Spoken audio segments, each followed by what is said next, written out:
What's going on, everybody? It's Benji Sinos. This is Interactive Entertainment. This is the U Print. This is how you do you. Man, so we got some good stuff for you tonight. It's not too much going on, but I got a whole bunch going on this phone for you guys. So I appreciate you being here. And like I always say, let's get straight to it. You understand? All right. Okay. So check this out. Check this out. We're gonna start off on a light note. Uh, Hold on. Let me put this in my notes real quick.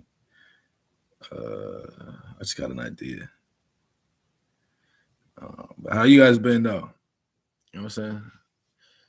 Hope everything's smooth. You know what I'm saying? You helping me grow, I'm helping you learn. So it's a good little transition. You know what I'm saying? Coffee bubble tea. Explanation. A little. Uh,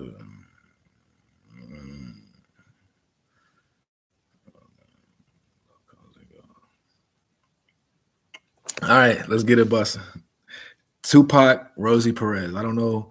It's 2022, so I don't know exactly how much you guys might know about this story. But long story short, like, okay, so Rosie Perez, if you don't know, go ahead and hit up a Google. We'll give you a break. You know what I'm saying? Give you a little pass this time. But if I remember correctly, she definitely whooped old boy's ass and White Man Can't Jump. And speaking of that, check out the sequel. It's coming out soon. I don't just say that 'cause I got a song with Jack Harlow. You know, so I'm not just saying it that reason. That would sound ridiculous. You know what I'm saying? But Tupac, Rosie Perez story. So like, this is the thing. Um, Rosie was trying to go on a date or something, a situation with somebody else, and he like dogged him. Well, he dogged her, and she like went to like talk to Pac about it. And he was like, "Nah, fuck that. Drop the low." Well, back then it was like, "Send me your address. Uh, get dressed. I'll be there at 8." And then because they was like an award show. He like, you know what I'm saying? It was an award show. He'd never been, and she didn't want to go alone. And so it was like one of those things where it was like, we can meet each other in the middle. And so I think it was funny, like they was at the party and they were like literally sitting at the desk and they're like, "Who you brought?" And then Madonna comes up and then Pac looks at Rosie. Rosie looks at Pac. Pac gives her a head nod. She's like, it's cool, you know what I'm saying? Like, cause she didn't want to leave her there type of shit. He wasn't on some, oh, go talk to your friend for me kind of shit. He was on some, I'm about to go talk to your friend for a quick little minute. I might get up with you on Monday. And so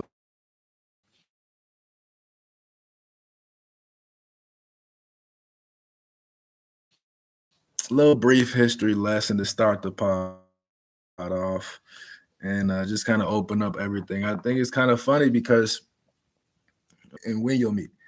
And so it's like being bubble tree or bubble tea, my bad. Yeah, most definitely. And definitely get the bubble tea before the double tree. You know what I'm saying? Do the math. You know what I'm saying? Understand the science. Check this out. For all that this is, you know what I'm saying, it's business blocks, but I'm gonna throw in some entertainment. You see how I just kind of added the entertainment aspect just to kind of keep the conversation fluid because that's both what I'm passionate about. Business to insulate your dream and then your entertainment to add your personality to the process. You understand? And so the MFN clause, like anybody that takes me serious in business, I should suggest that you take this serious. You're an athlete, an entertainer, agent, anybody. It's called the most favorable nation clause, MFN. Get that in your contract. That means if he gets a new locker, nah. I get the same kind of quality as him. Oh, he gets a pay raise? Nah. You match that with my contract now. It's called the MFN clause, most favorable nation. So it's kind of keeping you up to date. Because I saw something online. Mike Conley had the biggest contract of all time, like 10 years ago or something. And now Joker got I think the biggest contract of all time. And it's only been like 10 years, but it's like $120 million difference. So like think about if Conley had the MFN and it'd be a stupid long contract. But like, you get what I'm saying. He'd be like, no. If we on the same team, we got to make sure that we getting the same kind of thing because that's what it says in the paperwork. You know what I'm saying? Look, I got a contract right here, right? I'm not gonna stunt. I actually got a contract. Funny enough, I'm turning it down. I'm not doing it. This is a record deal right here, right? So I had them send me that shit because I knew I was gonna send my own, but I wanted to see where their head was at. I'm not signing that shit. I'm about to just throw that shit away. Like I got emails. So I mean, I got like a master copy if I ever want to just structure it. I wouldn't even structure a deal like that. Look how long this shit is. Look how many pages this shit is. You know what I'm saying? Like, I want a Yo Gotti contract, or I want to give my artist a Yo Gotti contract. Sign these 2 pieces of paper. Here goes this 500,000. Here comes the necklace, the chain, whatever. And then we gonna go on vacation for a week, and then we go into the stew as soon as we get back, all day, every day. Because if like my dad has a saying, he's like, if your warranty is this thick, there's a whole bunch of bullshit in it. It's a whole bunch of gray area to explain and interpret, and lose accountability and alleviate liability.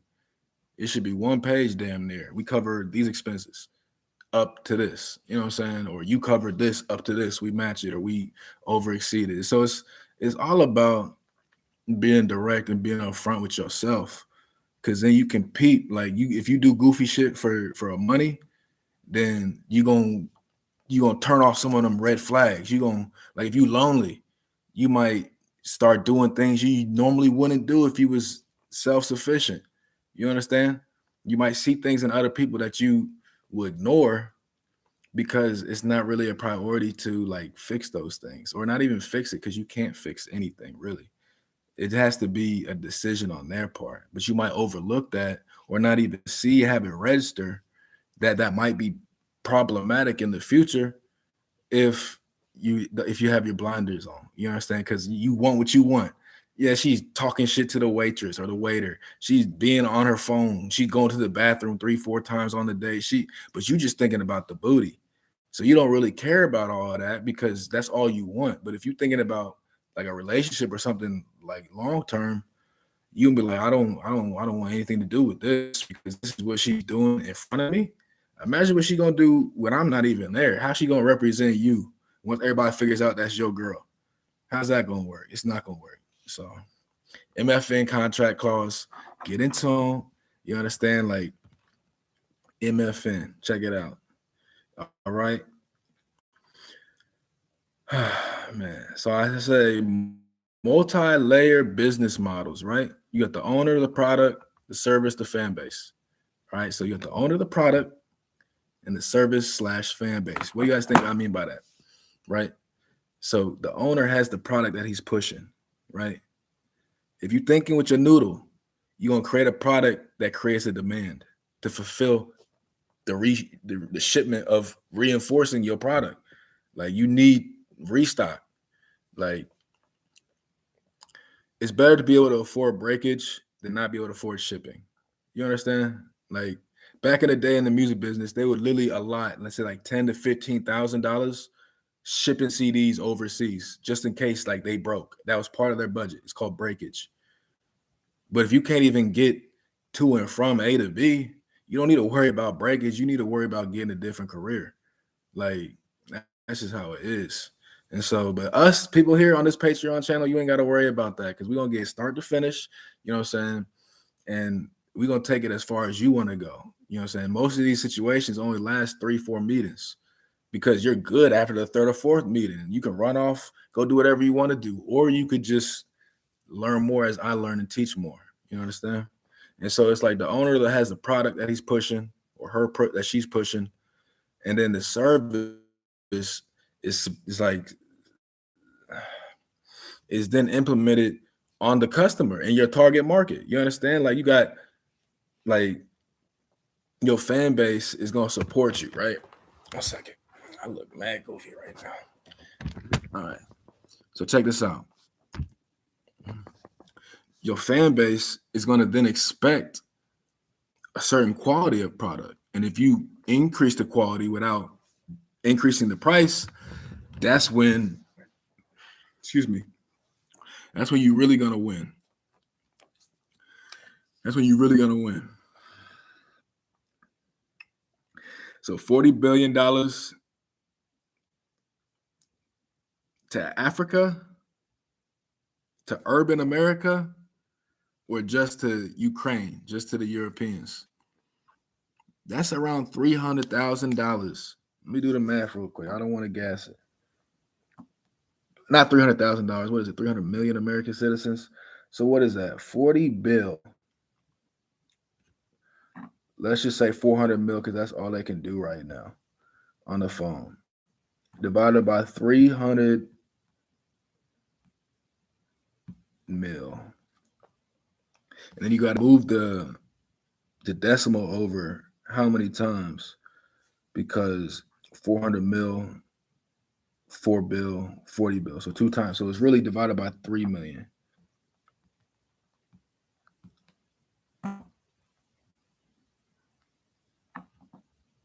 All right. Let me do this real quick.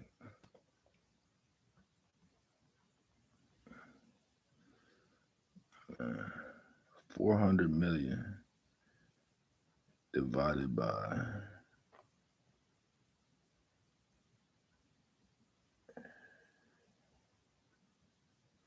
I'm about to just hold up 1 second because this I gotta get on a real laptop or a real calculator. Hey, it's up here. I'm not even gassing it. It's up here. Divided by 333 million. Somebody had the same idea. That's what I'm trying to figure out. Let's see. See, that's crazy. When was this? When was this? When did this article come out? Yeah.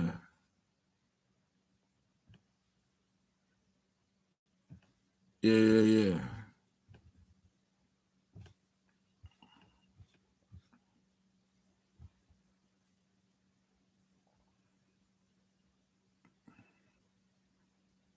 Oh, I'm not even really worried about this then. I might have just had a misunderstanding because this doesn't seem significant by any means.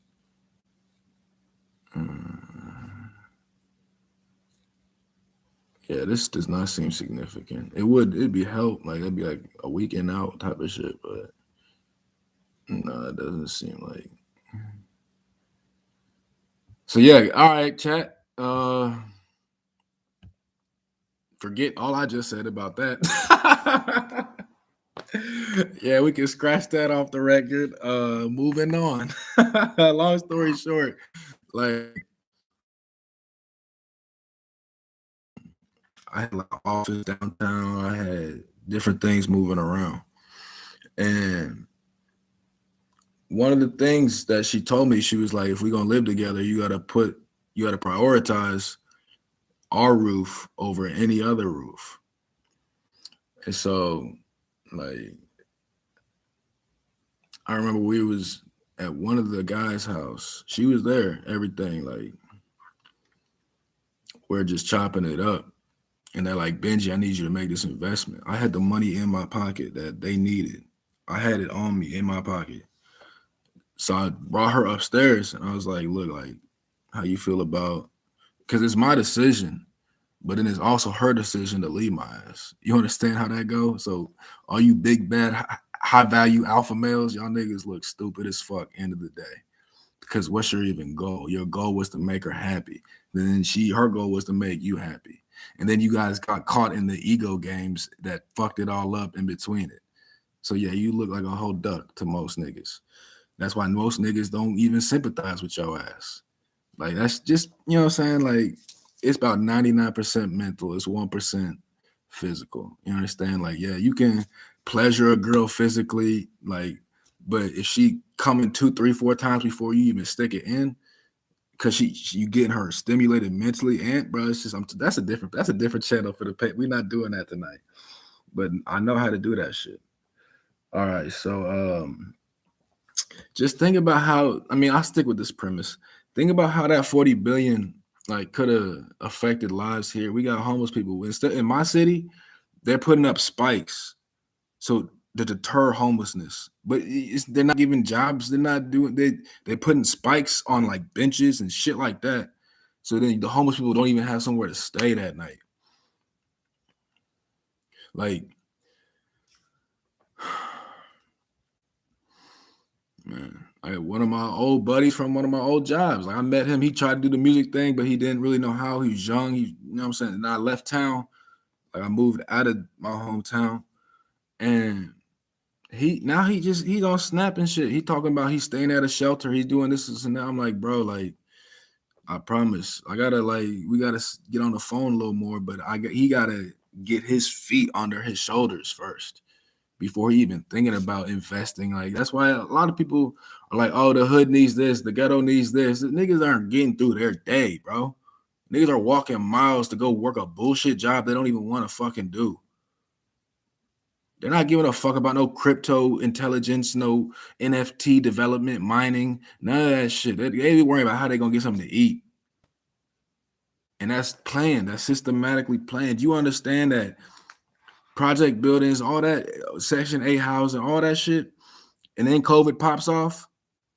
So now you can't leave anywhere. And the most populated, central, saturated part of the city is gonna die off first. And who is living that part of the city? It's all, don't think. That's why I say it's 99% mental. It's 1% physical. 1% how you react in a moment. But when that dude got a gun to your head, how do you react in that moment? You understand? Like, how do you react? But if you sit there, play it out, time seems to slow down. Like that's like one of the things about John Wall was he had so much athleticism and raw talent, but he didn't have the experience. Like, think about that old Charles Barkley pass. Think about Magic Johnson passes. Think about LeBron pass. Think about LeBron at the press conference, breaking down the entire aspect of the whole play from multiple people's perspectives. He's got the wherewithal to know where to be. You understand? Like he has the experience. Like, so the knock on John Wall was he's crashing out. He's too physical. He needs to slow his gear down. Add another gear, so you got to get past that gear to get to the next gear. Like, don't just go. What did Joe Budden say? He said, "Go 0 to 100, it will blow your fucking engine." Like, yeah. So that Drake shit was hard, but that Joe Budden line was harder. 0 to 100 gonna blow your fucking engine. Think about it. Like, just think about it. And so one of the things I know, like I noticed just being where I've been, like, let's take Chicago, for example, right? It's a culture centered around crime. It's one of the older cities in the country, like a metropolitan city in the country. It has its rules and its layouts. Like, you know what to do different places. And like, as a black man, I'm not scared to walk on anybody's street. I proved that. I've proven that. Cause I walk with love. I'm trying to build some shit up. Niggas try me. I show them I'm not food. And then they be like, nah, don't even fuck with him. He trying to change some shit. Matter of fact, we're gonna blow you down on his behalf. Motherfuckers pulling. I'm not even gonna get to that because we on business now. But everybody has a past that kind of molds and defines their viewpoint of life. So my viewpoint was motherfuckers don't owe you nothing. Motherfuckers gonna actually try and take the shit you got. So let's say you finally do it. Like, okay, so my ex, right? She got like her degrees, she got a job, all that. So I said, you get C's or better, they're gonna give you a piece of paper. You get a piece of paper, you gonna get a job. You get a job, you can get a car, crib, all that other shit. I can do 100% of the right things, and no one can give a fuck. You can get 70% right and have a whole sustainable life. I can do 100% of the shit right, and no one can give a fuck. So think about that shit, like, but also think about how much equity she got. She can't wait to get off work. I can't wait to start work. You understand? So it's like, it's just different, man. But I was thinking about Chicago, like, it's a city centered around crime and corruption. Like, cops don't stop at red lights. Cops don't stop at stop signs. Cops, they don't stop people. I was riding around I didn't have. I got okay. I had first of all, I haven't had a traffic stop, traffic ticket, traffic violation. I had like 8, 9 years. She was in the car, put up my whole file while the police officer was at the window. She's like, nah, nah, nah. He hadn't had nothing, and so he goes, oh, I gotta take another call. See me in court. So I went to court. We handled it. I won. But like, how do you protect yourselves from the majority and the unknown enemies when they are innately protected from people who they don't want to be around or uncomfortable around? Next door neighbors are moving. You understand? Like, what? Okay, my second baby mom, like, God bless the dead, but she was pulling up on all sorts of shit. I was like, you know what I'm saying? I was doing what I was doing legally. I was with Salesforce I was the beta tester for the IP, the actual technology. I was the first person in Salesforce in the Midwest, right? So I was learning the technology, going to the Dallas conferences. I actually missed one of my brother's birthday in 2016 because I was in Dallas for the conference. And that shit, you play hard, work hard. We're gonna be at 8 hours worth of this shit, and then we're gonna get pissed drunk the entire night. And then you better have your coffee in the morning because you didn't have to leave the hotel room. It was an option. You understand? And the more you have to do, the more you have to do. So, like, if you're the owner of the company, like I was the top sales rep in the country. So, like, of course, they expected me to carry myself a little different, look a little different, act a little different, talk a little different.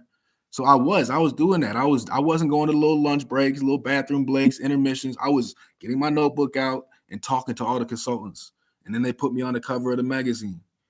Like, it's just different when you're different. Like, there's exceptions for exceptions, but you have to make yourself the exception, not try and just fuck that. You have to let life make you the exception. You can't let yourself determine that you're the exception because, yeah, you the main character in your story, but if no one's reading the fucking book, who cares?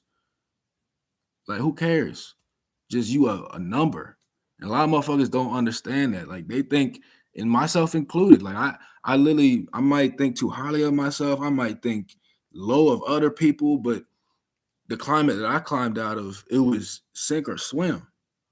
It was niggas getting shot up with a broomstick up their ass if you don't pay the person back.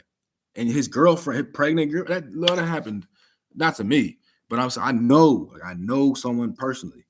Like, wasn't me or my people, but I heard the story, and you see how everything changes. Now you see how everything changes. And so, what? You can pick up the plastic, but you can't get the balloon back. You understand? So, how do you protect yourself from unknown enemies? By being an unknown affiliated organization, like Brick Baby, out of LA. He was one of, funny enough, I'm not even gonna say none of that, but Brick Baby out of LA, he was talking about if Crips are banging red or they banging blue, they banging whatever. Like, yeah, they said most niggas in LA aren't even on that shit. Why would I tell you what I am, have my flag out my left or my flag out my right, and let you know who I am so you can just mow down on me and get out the way?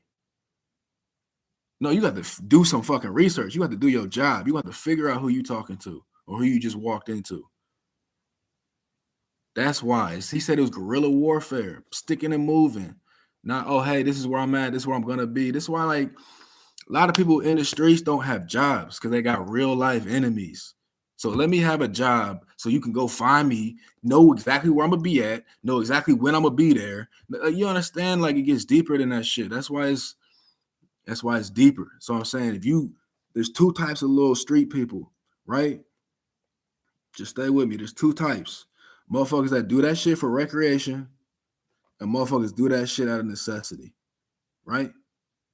So, like, I'm not gonna hold you. I started the shit out of necessity. I was a young teenager doing what I was doing. And then, like, of course, you develop a thirst for it. Like, you're like, I'm so, like, yeah, you know who it is. I'm not wearing no mask. You know who it is. You know what it is. As soon as you see me, you know what it is. Motherfuckers trying to not invite you to parties. Nah, this nigga gonna wipe this party down. He gonna bring some wild ass niggas and everybody's getting robbed. You goddamn right. Like, But no, but also real and like shout out whoever like man, y'all know what the fuck that was going on. Like, but that's not even cool. It's funny to laugh about in a certain room. You understand in a certain element, but you think a dude wants to hear that shit about his daughter's future suitor or his future husband, her future husband, or like future son-in-law? You think like I literally we was okay, so we was it was Christmas. The grandpa, my ex grandpa had a gun out, and then I accidentally said some shit under my breath. I'm like, oh, that's a hard ass, stupid ass nine. And then like they all looked at me. They're like, have you seen this before? I was like, seen what? Like kind of like try to play it back. And they smart people. They're not dumb. Like they smart people. So I showed my hand a little early. They were like, oh, okay, this is what kind of shit you been on. He looking at her like one of her uncle's cousins was like, hey, make better decisions. And he was talking about fucking with a nigga like me because I was crashing out. Like they thought I was food. I let them know I wasn't food. And then we had a rapport. We was talking, chopping up some drinking. I was smoking. They didn't really smoke like that. But then like the first jump off, not the first time, but the second jump off. I checked him the first time, and then the second time kind of hit me by surprise because I checked him the first time. But like he like doubled down on his shit. And so I was just like, look, bro, I know where you at. I literally said the address out loud and I walked over to the car and we left. But then apparently that like because he got kids and shit. So like, you know what I'm saying? The more you got, the more you got to lose. You know what I'm saying? So, but think about that. Think what that kind of impression made on the family. Like this, you brought this little motherfucking motherfucker around here. Like, what's wrong with you? You know what I'm saying? Like, we having enough problems as it is to get along with this shit right around now. They had a little internal conflict. I'm not gonna speak on it at all. But it's like, don't bring some other outside nigga we don't even know, not even from here, don't even know what his face or name really. Like, you know what I'm saying? Like, don't bring him into the mix of this shit, or not a nigga like him. Like, but it was cool though. You understand? It turned into something fruitful because then I was able to use my network, my connections to benefit part of the family. Like, I'm gonna leave it at that, but it is what it is, and it was what it was, and it ain't gonna be what it's not. So just take that. You understand? All right. I'm getting a little political on this next topic, but I'm not really giving a fuck because I actually met Trump's best friend. I was working for Trump's best friend. Like, I was actually, I'm not gonna say too much, but I was getting investigated, right? Closing down my accounts, like a whole bunch of shit going on. And so I'm thinking they're not gonna indict and charge the president's best friend's employer or employee. So I'm gonna stick around with this shit until it fizzles down and clears out. Cause I wasn't even on shit. Keep it real. I wasn't really even on shit. But then I was like, I still gotta protect my ass, cover my ass. Like, so I'm gonna work this job that I don't want to work. Motherfucker, I was working in the Walmart selling energy, like fixing utility bills. You understand? One of the Walmarts got shot up while I was in that bitch. I was like, yo, and then I left, and they had the nerve to be like, hey, we tracked your iPad. You're not at the store. Why are you at your house? I was like, Walmart got shot up. Oh, are you okay? Are you fine? Motherfucker, no. Because you on my ass about some bullshit. And I'm trying to forget what the fuck I just saw, heard, and went through. You understand? Like, I'm trying to smoke this legal weed and wait for my girl to get off of work, my ex to get off of work, so I can clap some cheeks and go to sleep and forget about that shit. No disrespect. But this is the political side. I know for a fact it's Trump's fault we in this conflict. And Russia playing bully ball. You punch the motherfucker in the nose that's supposed to be the bad motherfucker. Everybody around him like, oh, you the new bad motherfucker. Because if you could do that to him and he been doing it to us, that means you could do it to all of us. Boys try and fight over position. Men align themselves based off of their skill set. Boys fight for position. Men align themselves according to their skill set. Think about that shit. You ain't got to worry about why was Andrew Bynum about to get just dragged off to Vegas and dumped in the desert somewhere. Because Kobe Bryant was like, you don't need to take no fucking threes. You need to get under the ball, under the rim, and get putbacks. And then if you get 2-3 people swarming you, pass the ball back to me, and I'll shoot that motherfucker again. And if it goes out, you grab it and pass it back again, and I'll shoot that motherfucker. Like, that's why Kobe couldn't understand it, because the nigga wasn't playing his role. You understand? He act like it's CYO. Everybody get a spot. Everybody get a shot. Some Dennis Rodman, complete opposite. I don't care if I shoot all day. As long as I get these 18 boards and we win. Nigga, all right, we got the best scorer in the world. You think if I had the best sniper in the world, you think I'll be up running down on people? No, I'll bring him out and I'll let him lay him down from a distance. That's what I would do. But like a lot of people want to play. Oh my God, this is Patreon, so I'm gonna give it to y'all for free. All right. A lot of people, not for free, because this shit is not free, but and I appreciate y'all. Real shit, I appreciate y'all. But a lot of people want to play chess in life, right? My favorite games are Monopoly and chess. How to make money, spend money, and make moves, right? Thinking, planning. And then Monopoly execution, doubling down on risk. You know what I'm saying? I might have to do this to do that. But you have the whole, it's different. But everybody want to play all the pieces. You got to play one motherfucking role and then play the rest of the board off of your one piece, because you only can do one thing at one time in your one body. You understand? Like, I'm not going to beat a dead horse with this lesson, but think about it. You got to outsource your trust, not just your resources, your trust to competent individuals for them to carry on tasks and operate without you. You understand? Otherwise, like, you rarely, I'm not gonna say never, you rarely see the owner of the McDonald's, right? But somebody in there making some shit. As long as the lights are on, somebody in there making some shit. And maybe the lights aren't on. Somebody might be there at 4 a.m. getting the bacon out the freezer. You understand? Like, putting it on that rack, you know what I'm saying? Scrubbing the grill, getting all the shit off of the shit, getting the blue gloves on when you touching the meat, getting the white gloves on when you making the sandwiches. Like, 3 years of that shit. You understand? Like, so I took what I learned in one climate and what I learned in a completely different climate, and I formed my company together based off of certain principles, right? Now, one principle in climate B, there's divine loyalty or there's absolute treachery. I'm riding with bro and I'm busting till this motherfucker click back and jam, and we both gonna be hit if I run out and he run out, or we both gonna walk a motherfucking down and get out. Versus the other side, corporate life, I'm gonna talk as tough as I can, because I'm gonna have somebody else handle this for me, a lawyer, an interpreter, a mediator, arbitrator, something like that. And there's no threat of getting smacked in my mouth. There's no threat of getting punched in my shit.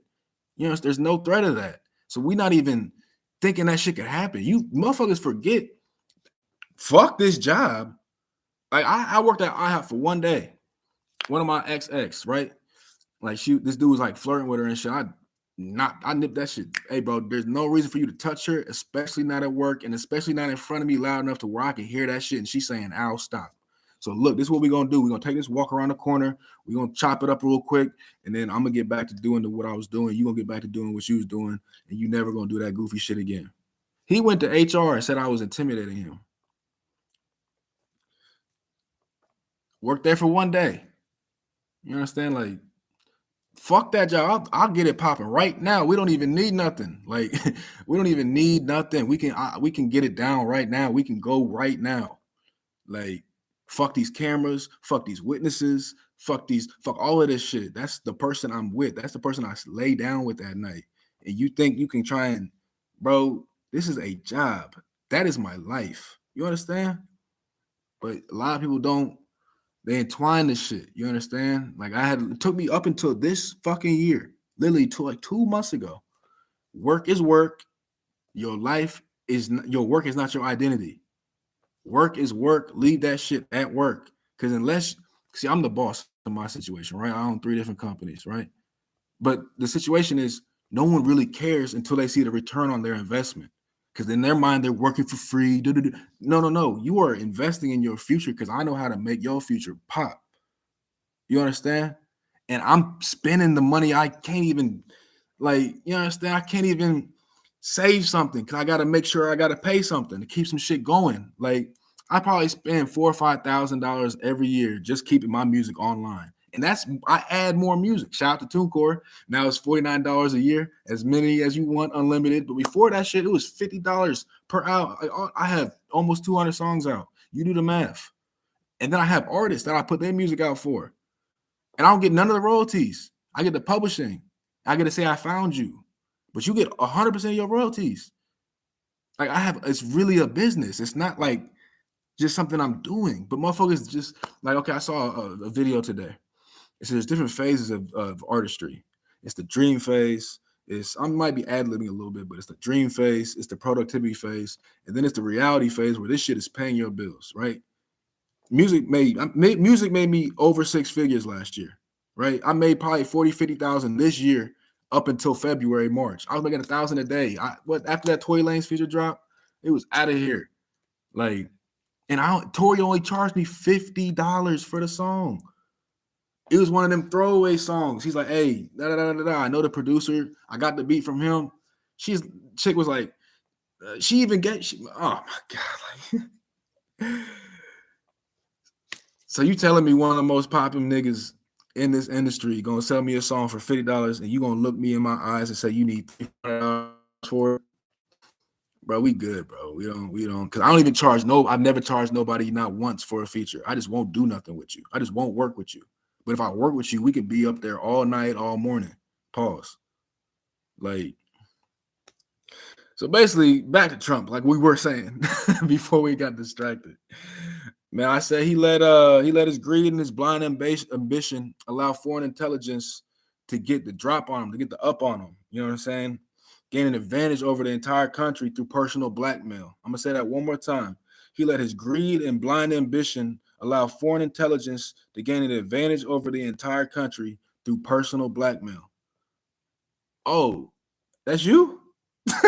This you? That's what Russia did. Russia pulled his car. He's like, oh, this you? Okay, bet. Everybody notice you? Nobody notice you. All right, so this is what we're gonna do. Come on, take a walk with me real quick. Let's go. Let's take a walk. This is what we gonna do. This is not what I want to do. This is not what you might want to do. This is what we gonna do, right? This is what we gonna do. You gonna do this. You gonna open this. You gonna You gonna drop this, and then I'll just hold this on just in case you ever do decide to change your mind. I'm not gonna get rid of it as like consideration or compensation for the agreement, because then there's no more leverage. What I'm gonna do, I'm gonna keep this. I'm gonna backtrack it. I might back it up on a different hard drive, iStorage file, whatever. It might be in the ground in the backyard, but you're not gonna get to it.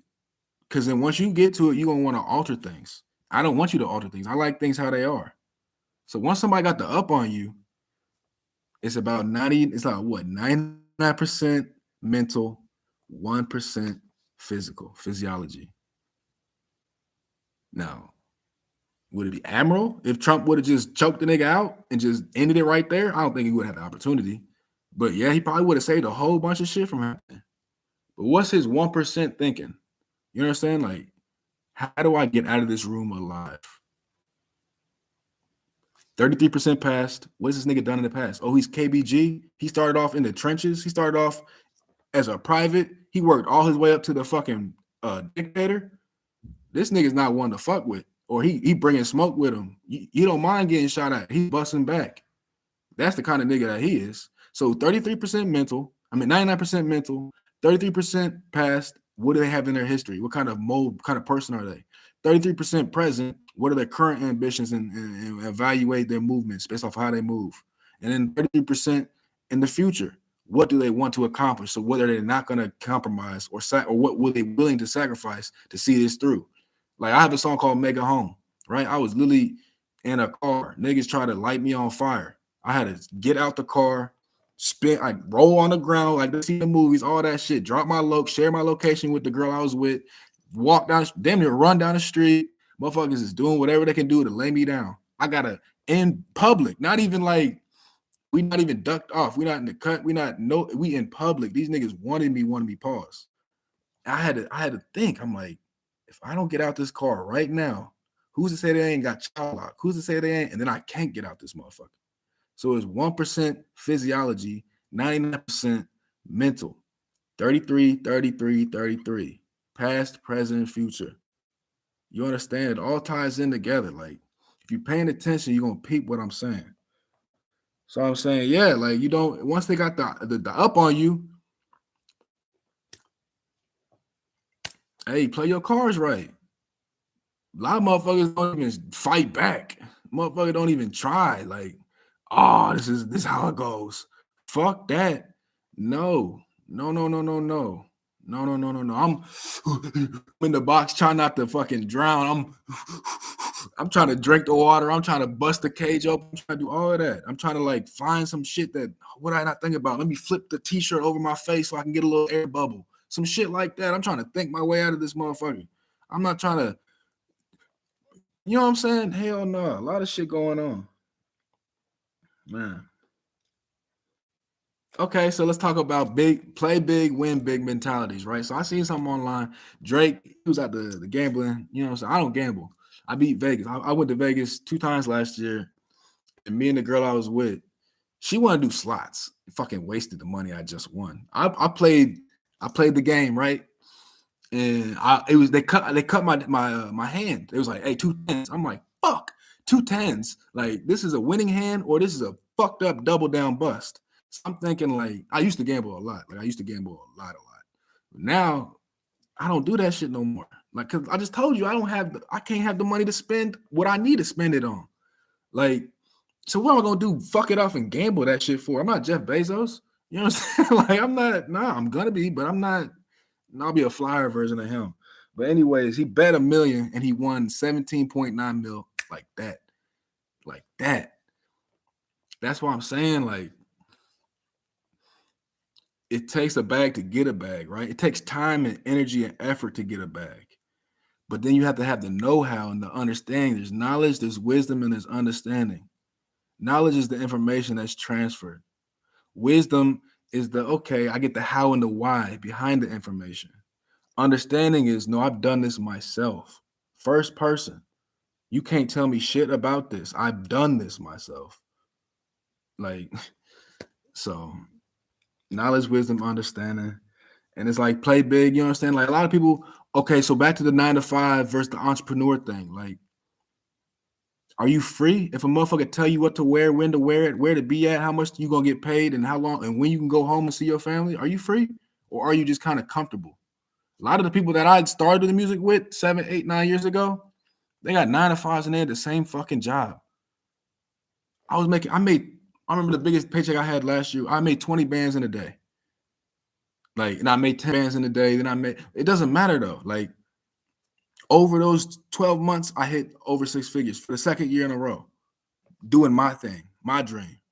And if I had other people out of my pocket and less responsibilities, I probably would have hit 7 last year because I had a projection for over 6 a month. If I had that marketing, there was a whole bunch of shit involved. But I realized I need to invest in the future while the present is good. So I was like, all right, that makes more sense. But then you have to trust your judgment. And not only your judgment, because that can be blinding, but you have to trust what you see.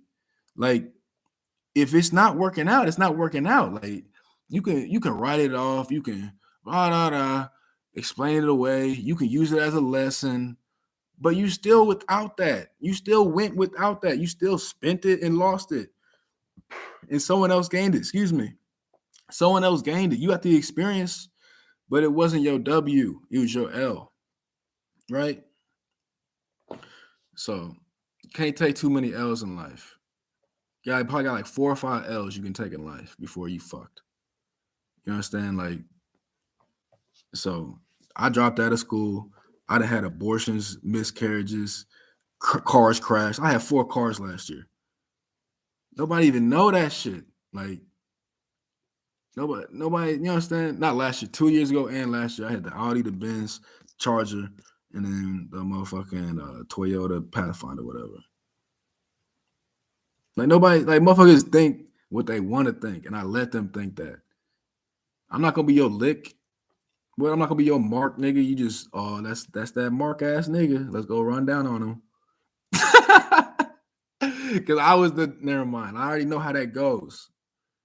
So what I'm gonna do, I'm gonna just have you so used to my energy, my interaction with you, you blinded. You don't even see what I got on. You know what I'm saying? You don't even see this. And I do shit like this. Like I don't even, you know what I'm saying? I don't even really. I'm not that kind of nigga. Like this shit is like 10 years old. I used to let the homies, he's in jail right now, but I used to let the homie wear this during his shows. Or just when he wanted to be fly. Like you can, it's something we pass around. Like, all right. So I got something. It says what producers produce versus what our media outlets address. Think about that. All right. What do producers produce? And what does the media allow the consumers to address? Think about shadow banning. Think like, okay, so my song with Tori still isn't on fucking Spotify. I sent them the little content review. I sent them all that shit. They're like, send me the UPC, the ISRC, send me all that shit. I'm like, all right, boom, here it is. I broke the silence on Tory Lanez music, right? Because he got a little gag order about talking about Meg. He can't say you, he can't say she, he can't say none of that shit. It's called a gag order, right? But then the label blocked the music distribution. But I had the license. I had all of that shit. Like, dude's producer sold it for $50. So I'm like, oh, he desperate. $50? Okay, he desperate. I'm putting this out on Christmas. So like, they're gonna be looking for his name or whatever. Got some new Christmas money, Christmas card, Apple Music, subscription. I planned the whole shit out. Like I'm actually surgical with this bitch, as Denzel would say. Oh man. So I planned the whole thing out.